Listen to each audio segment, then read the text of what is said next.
Welcome all dignitaries across the screen and all my eminent panelists.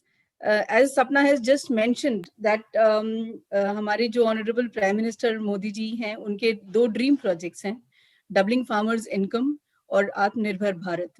और जैसा कि उन्होंने अपने कई जगह स्टेटमेंट में बोला है कि आत्मनिर्भर भारत की शुरुआत आत्मनिर्भर गांव से और आत्मनिर्भर किसान से ही हो सकती है.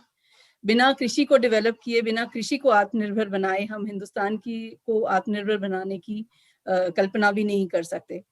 तो आज हमारे जो एमिनेंट पैनलिस्ट्स हैं, they are of course from wide range of agriculture domains. जैसे सपना ने इंट्रोड्यूस किया, we have the official who is heading agriculture education in the country, Dr. R.C. Agarwal.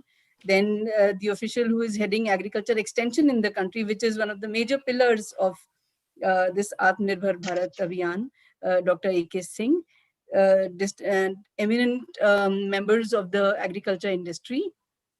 And जो सबसे prominent, I would say, एक progressive किसान हमारे बीच में हैं, भारत भूषण त्यागी जी, जिनको अभी भारत सरकार द्वारा पद्मश्री से सम्मानित भी किया गया है.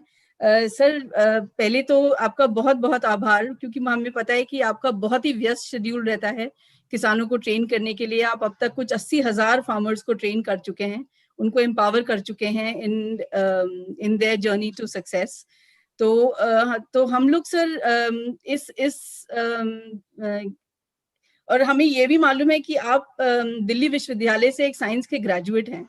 So despite being a science graduate from Delhi university, आपने एग्रीकल्चर डेवलपमेंट और फार्मर्स वेलफेयर को अपना जीवन का उद्देश्य बनाया है.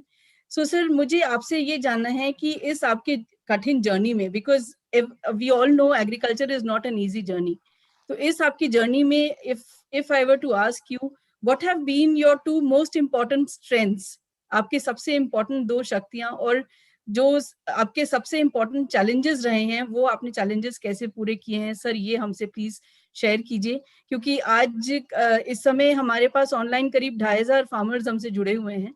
तो आई एम श्योर आपकी जो संदेश होगा वो उन सबको बहुत मोटिवेट और इंस्पायर करेगा.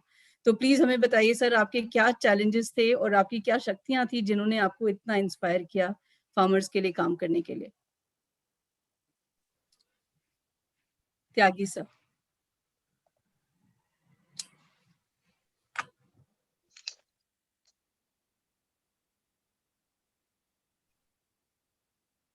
हेलो. हाँ, yes. मेरी आवाज पहुंच रही है? जी सर, बिल्कुल एकदम साफ. एक तो मैं सभी के दर्शन पाकर बहुत ही ज्यादा प्रसन्न हूं और मैं सभी को हृदय से प्रणाम करता हूं. और साथ साथ में इस कार्यक्रम के सभी सहयोगी और मार्गदर्शक हमारे लिए सभी प्रेरणा के स्रोत हैं. और जो एक कार्यक्रम कृषि अलर्ट के द्वारा प्रारंभ हुआ, ये वास्तव में मील का पत्थर है और बहुत ही सराहनीय कदम है, क्योंकि कृषि के क्षेत्र में किसानों को सचेत करने की यदि कोई जिम्मेदारी लेता है तो इससे बढ़िया कोई और बात क्या होगी. तो ऐसे शुभ अवसर पर मुझे आपके द्वारा ये सौभाग्य मिला कि मैं आपके सामने अपनी जिंदगी की भी कुछ क्षण रखूं. तो बहुत थोड़े समय में मैं कुछ खास बात आपसे बताना चाहूंगा कि एक तो जब हम दिल्ली विश्वविद्यालय से पढ़ाई के बाद गांव लौटे और पिताजी ने कहा खेती करनी है, तो वास्तव में हमको खेती के बारे में कोई जानकारी नहीं थी. और खेती की जानकारी के बारे में जब ये प्रेरणा मन में हुई कि अब खेती करनी है, तो मेरा सीधा संपर्क हुआ भारतीय कृषि अनुसंधान संस्थान के साथ. और वहां के द्वारा जो खेती के सारे कार्यक्रम बने और 10 वर्ष के बीच में मैंने उस खेती को करते हुए और उसकी सारी इकोनॉमी निकाली. तो इकोनॉमी निकालने के बाद में सबसे बड़ी जो प्रेरणा मेरे मन में ये आई कि कृषि का उत्पादन तो हमने बढ़ाया, लेकिन किसानों की आमदनी बढ़ने का अभी रास्ता बाकी है. और यही मेरी जिंदगी की प्रेरणा का सबसे बड़ा सबक था कि हम उत्पादन देश का बढ़ाए और अब आमदनी बढ़ाए जाने के लिए हमको विकल्प खोजने होंगे. और उसी विकल्प की तलाश में माता पिता की प्रेरणा के द्वारा मैं बराबर प्रकृति की उत्पादन व्यवस्था को भी समझता रहा और वैज्ञानिकों का सम्मान करते हुए मेरे मन में बार बार ये बात आती रही कि कहीं ना कहीं प्रकृति के साथ कोई हमसे चूक हुई है, जिसके कारण हम प्रकृति की व्यवस्था को ठीक ढंग से नहीं समझ पाए और स्थिति परिस्थिति और जो भी सामाजिक प्रभाव हैं उनको जीतने के लिए हमने बहुत बड़ी तरक्की खेती में की है और इसके लिए मैं अपने सभी वैज्ञानिकों को सम्मान भी बहुत करता हूँ। लेकिन अब सबके साथ में मेरा मन भी है इस बात को शेयर करने का कि उत्पादन बढ़ाते बढ़ाते हम कहीं प्रकृति की व्यवस्था से दूर चले गए। और डॉक्टर ए.के. सिंह भी आज हमारे बीच में हैं, तो हम तो बहुत हृदय से उनका सम्मान करते हैं इस बात को लेकर कि अब अनुसंधान संस्थानों की दिशा और दशा में भी एक मौलिक परिवर्तन की संभावनाएं उदय हुई हैं। और मुझे बहुत अच्छा लगता है कि जब भारतीय कृषि समाज में जैविक कृषि या प्रकृति के साथ चलने की व्यवस्था पर कोई चर्चा होती है तो मुझे बहुत ही अच्छा लगता है। और आज तो बहुत सुखद ये प्रयास है कि ममता जी के द्वारा जब ये मुझे पता लगा कि एक अवार्ड कार्यक्रम हम करने जा रहे हैं, तो यदि कोई कृषकों को सम्मान कर दे और ऐसे कृषकों का सम्मान कर दे कि जिन्होंने नई पहल की है और अपनी जिंदगी को जोखिम में डालकर, क्योंकि किसानों का एक ऐसा समाज है वहां पर पहल करने का कोई सम्मान नहीं होता, बल्कि पहल करने वाले को पागल बोला जाता है। तो ऐसे पागलों को इकट्ठा करके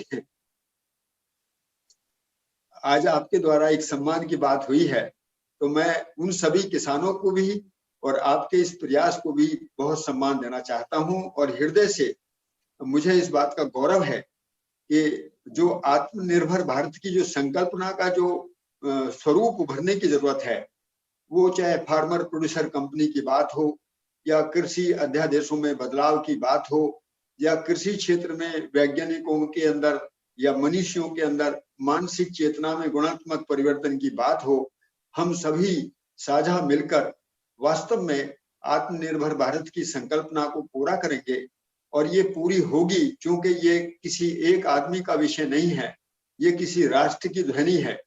जब राष्ट्र कोई आवाज उठाता है, राष्ट्र कोई उद्घोष करता है, तो वो किसी के द्वारा कहीं ना कहीं उन शब्दों को समाज की समरसता में ध्वनित कर देता है और ये एक आधार बनने लगता है, मन में से आवाज निकलने लगती है कि कहीं ना कहीं हमको कृषि क्षेत्र को उभारने की जरूरत है। और अब कृषि क्षेत्र के लिए एक समन्वित प्रयास शुरू होगा और उत्पादन प्रबंधन, प्रमाणीकरण, प्रोसेसिंग, बाजार व्यवस्था तक एक इंटीग्रेटेड प्रोजेक्ट की रूपरेखा पूरे देश में तैयार हो रही है और इसमें सभी के कदम आगे बढ़े हैं। तो ऐसे में आज जो ये कार्यक्रम शुभारंभ हुआ है, मैं बेटी को भी बहुत सम्मान करूंगा इस बात के लिए कि उन्होंने इस क्षेत्र को चुना, क्योंकि ये क्षेत्र वाकई में बड़ा जोखिम भरा क्षेत्र है। इसमें जो कोई अपना बिजनेस भी ढूंढते हैं तो कई बार सोचते हैं कि हमको बिजनेस कैसा मिलेगा, लेकिन जिनके दिल में किसानों के प्रति सम्मान है और जिनका मन पवित्र है, उनको इसमें सम्मानजनक तरीके से पैसा भी खूब है और इज्जत भी बहुत है, क्योंकि धरती की गोद में बैठने से कौन भूखा रहेगा। तो ऐसी मेरे मन की कामना है कि ये कार्यक्रम सफल होगा और उत्तरोत्तर आगे बढ़ते हुए सभी जो आज मार्गदर्शक मंडल हैं उनका सहयोग हमेशा मिलता रहेगा, हम सफल होंगे। इसी शुभकामना के साथ में अपनी वाणी को विराम देता हूं और हृदय से आप सभी को सम्मान करता हूं। Thank you so much sir. आपका आना, सिर्फ आपका ये हमारे स्क्रीन पे दिखाई देना सर, हम सबके लिए बहुत बड़े सम्मान की बात है। और आपका आशीर्वाद हम लोग के साथ रहे, ये हम हमेशा कोशिश करेंगे और आपका मार्गदर्शन समय समय पर हम लोग लेते रहेंगे कि इसको हम लोग और कैसे हिंदुस्तान के हर छोटे से छोटे किसान तक पहुंचा सकें कृषि अलर्ट को, जिससे कि यहाँ पर जो भी इंफॉर्मेशन, जो भी जानकारी, जो भी डिटेल्स आते हैं, कोई नया इनोवेशन हो रहा है, कोई नया प्रोडक्ट लॉन्च हो रहा है, वो हर किसान को पता चलता रहे, जिससे वो उससे लाभान्वित हो सके। So thank you so much sir, thank you so much for joining us today. मुझे पता है आपकी इसके तुरंत बाद एक बहुत अर्जेंट ट्रेनिंग सेशन है। सो हमारी शुभकामनाएं हमेशा सर आपके साथ हैं और आपका मार्गदर्शन हमें हमेशा चाहिए sir. Thank you so much sir, thank you.